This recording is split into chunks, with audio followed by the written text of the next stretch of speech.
আমি আপনারা জানেন 8 বছর প্রায় বন্দী ছিলাম। বিনা অপরাধে আমাকে গুম করেছিল, ডিজিএফআই আমাকে 8 বছর আটক রেখেছিল। আমি কেন যত রকমেরই যত জুলুম অন্যায় অবিচার হোক না কেন আমি সব কিছুর বিচার চাই। আজকে আমি এখানে এসেছি, অ্যাডভোকেট তাজুল যেটা বলেছেন চিফ প্রসিকিউটর, আমিও সেই সাথে বলতে চাই যে অন্যায় যেই করুক না কেন কেউ আইনের ঊর্ধ্বে নয়, সকলকেই আইনের মুখোমুখি হতে হবে এবং অপরাধী বিচার পেতে হবে, এর কোনো বিকল্প নেই। Injustice anywhere is justice, threat to justice everywhere. সুতরাং আমি কোনো অবিচার চাই না, আমি তাদের উপরে কোনো জুলুম হোক সেটা চাই না, কিন্তু সুবিচার হোক, ন্যায় বিচার হোক সেটা চাই। আমি এই জন্য এখানে আজকে মামলা দায়ের করেছি। আমি প্রত্যাশায় রইলাম, আকাশায় রইলাম এবং আমি নিশ্চিত দেশবাসী অপেক্ষায় আছে যে অপরাধীর সঠিক বিচার হোক। আমার প্রধানমন্ত্রী, ওনার সামরিক উপদেষ্টা, ডিজিএফআই যারা ডিজি ছিলেন সবার বিরুদ্ধেই আমি মামলা করেছি। আমি যে অভিযোগ দিয়েছিলাম তা আজকে আনুষ্ঠানিকভাবে তার বিচারের প্রক্রিয়া শুরু হলো। যে যারা আমাকে আইন বহির্ভূতভাবে যে প্রায় 5.5 বছর গুম করে রেখেছিল তুলে নিয়ে, তাদের বিরুদ্ধে সুনির্দিষ্টভাবে মামলা আমি দিয়েছি এবং আমি বিশ্বাস করি যে একটা ন্যায় বিচার প্রতিষ্ঠা হবে এবং যারা প্রকৃত অর্থে যারা অপরাধী, যারা এই গুমের সাথে যারা জড়িত ছিল তাদের শাস্তি হবে এবং এই বাংলাদেশের মাটিতে একটা ন্যায় বিচার প্রতিষ্ঠা হওয়ার মাধ্যমে ভবিষ্যতে আর কেউ যেন এই গুমের বা খুন অবৈধভাবে বেআইনিভাবে আইন বহির্ভূতভাবে নাগরিকদের উপর জুলুম, অত্যাচার, নিপীড়ন, খুন গুমের ঘটনা ঘটাতে না পারে। বিশেষ করে যারা ক্ষমতার কেন্দ্রবিন্দুতে থাকে সে তার দৃষ্টান্ত প্রতিষ্ঠা হবে এবং এই বাংলাদেশের মাটিতে একটা ন্যায় বিচারের মাধ্যমে আমরা একটা সুন্দর একটা বাংলাদেশ আমরা প্রতিষ্ঠা করতে পারবো, সেই বিশ্বাস আমি রাখি। আমি যখন 8টি বছর সে অন্ধকার ঘরে ছিলাম তখন বারবার প্রশ্ন করতাম, কোথায় বাংলাদেশের সংবিধান, কোথায় আইনের বিধান, কোথায় আমাদের আইনজীবী বৃন্দ যাদের সাথে আমি একসঙ্গে কাজ করেছি বছরের বছর, কোথায় বিচারক বৃন্দ যাদের সাথে আমি মামলা পরিচালনা করেছি, কোথায় মানবাধিকার সংগঠনগুলো যাদের কাছে আমরা সবসময় বাংলাদেশের পরিস্থিতির উদ্বেগ প্রকাশ করতাম।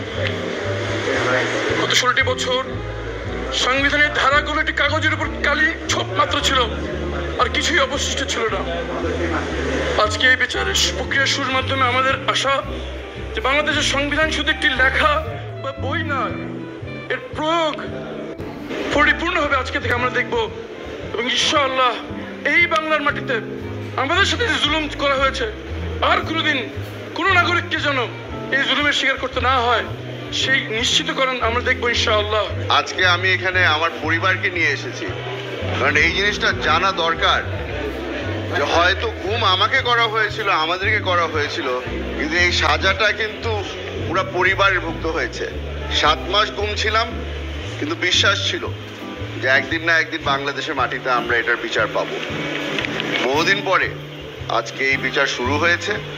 আশা করছি যে শিগগিরই আমরা কিছু রেজাল্ট পাবো।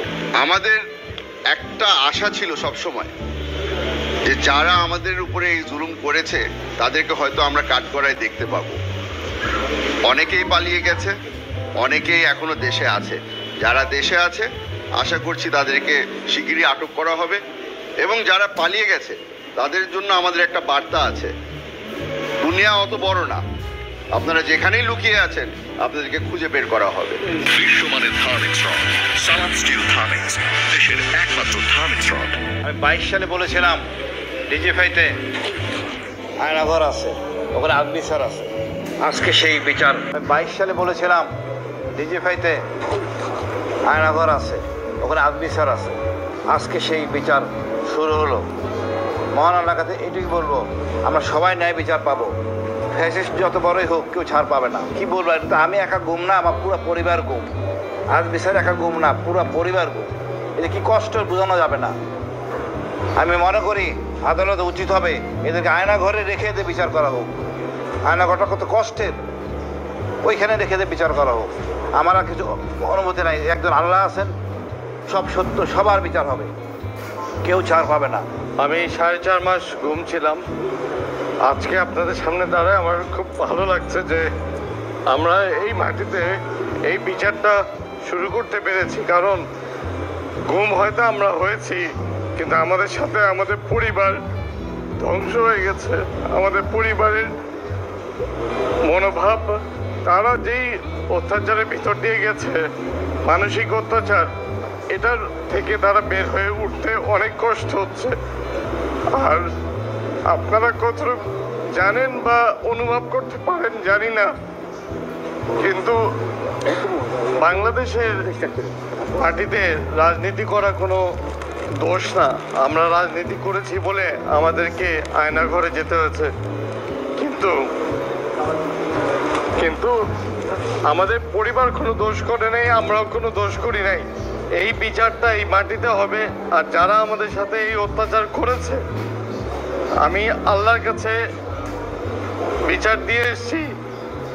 আমি ওমরায় গেছিলাম, আল্লাহর কাছেও বিচার দিয়েছি, জনগণের কাছেও বিচার চেয়েছি। আপনাদের সবার মাধ্যমে আমি ন্যায় বিচারটা চাই আমাদের সকলের জন্য, তাতে ভবিষ্যতে বাংলাদেশে এমন কোনো অত্যাচার বা এই আয়নাঘর যেন না থাকে।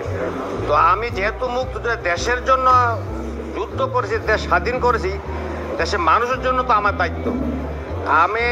আমাকে ধরে নিয়ে গেছে 2018 সনে ডিজিএফআই, সম্পূর্ণভাবে আমি নির্দোষ হিসাবে আর এই অবদান নিছে শুধু লেখালেখি এবং সরকার সমালোচনা করেন, এইটাই।